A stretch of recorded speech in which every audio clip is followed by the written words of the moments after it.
And she took another long drag of that cigarette, and she said, well, you didn't hear this from me. And I'll tell you now, if someone ever says that in the South, you better perk up, because they're about to tell you something extra interesting.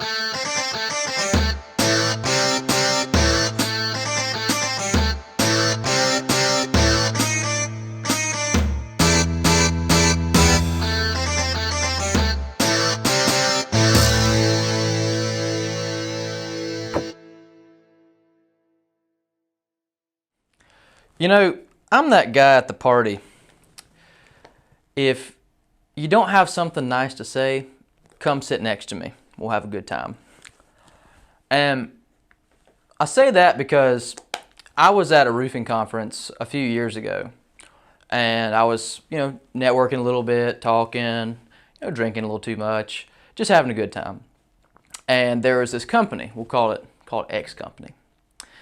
And one of the sales managers, and I knew of this company. They were in our sales territory, and one of the sales managers came walking over to me, and he said, "Oh, you're with Hail or High Water." And I said, "Yes, sir, I am." He's like, "Man," y'all are a small company. He's like, "We're a big company. We're doing about $50 million a year." And I said, "Well, that's great." I said, "I'm happy for you."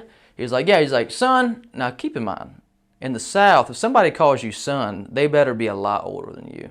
Because if they're your age, it's very demeaning."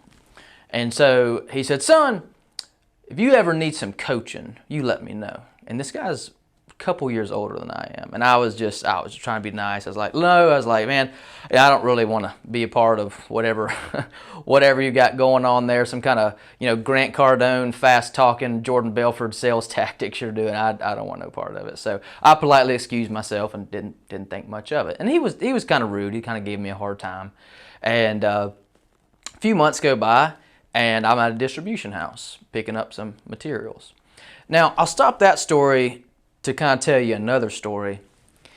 Distribution houses, they know who is doing well in business and who's not, because they know who's paying their bills on time. And so I was waiting on my truck to get loaded, getting a few bundles of shingles, and this X company, their roofing truck drives by.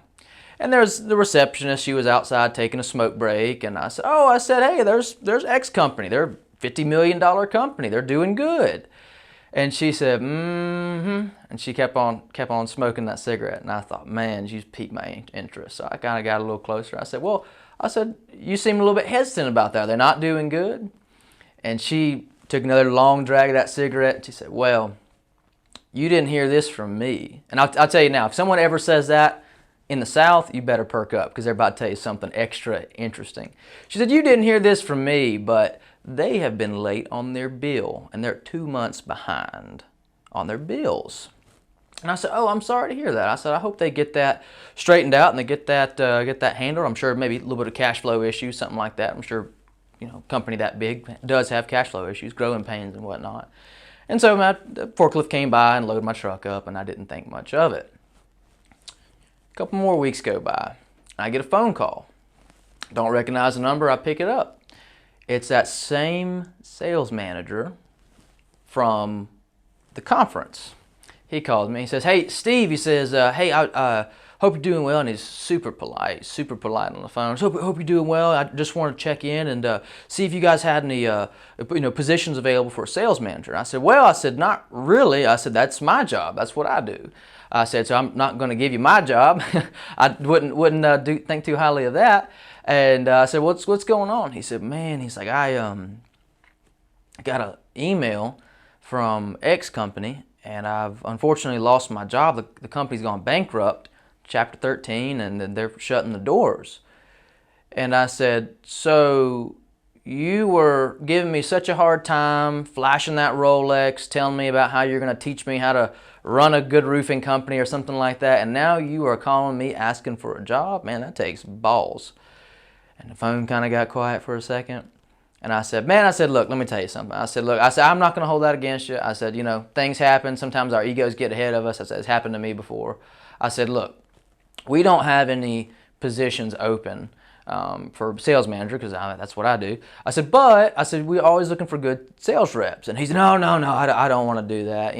I don't think he was too happy with the idea of actually working. He just kind of wanted to sit in an office and kind of manage things. I don't think he was much of a worker. And typically guys that wear Rolexes are not much of workers. They don't get out in the field. But that's just from what I've seen. And and so he wound up not doing anything with that. He wound up working with another company, and last time I talked to him, he's doing good. But that's the funny thing about this industry is you can be wearing a Rolex, flexing on people, saying you're a sales manager at a $50 million company one day, and the next day you're calling a much smaller company asking them for a job. So, but guys, thanks so much for tuning in. We'll catch you next time.